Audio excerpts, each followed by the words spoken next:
வணக்கம். அதிகாலையில் விழித்தெழ வேண்டும்.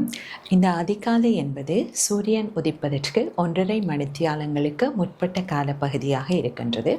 இது பிரம்ம முகூர்த்தம் என்று அழைக்கப்படுகின்றது. பொதுவாக பிரம்மா படைத்தல் தொழிலை புரிபவர். இந்த காலம் படைப்பாற்றலுக்கு உகந்த காலமாக இருப்பதனால் பிரம்ம முகூர்த்தம் என்று அழைக்கப்படுகின்றது. நாங்கள் இரவில் உறங்கச் செல்லும்போது எண்ணங்கள் லயமடைகின்றது. அதிகாலையில் விழித்தெழும்போது மெல்ல மெல்ல உதயமாகும். ஆகவே பொதுவாகவே காலையில் எண்ணங்களின் எண்ணிக்கை குறைவாக இருப்பதனால் கவனச்சிதறலின்றி நாம் காரியம் ஆற்றக்கூடியதாக இருக்கின்றது.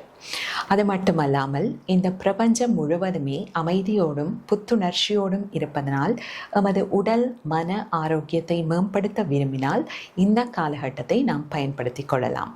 ஆன்மீக சாதகர்களும் தமது பயிற்சிகளை மேற்கொள்ள உகந்த நேரமாக இது இருக்கின்றது. நன்றி.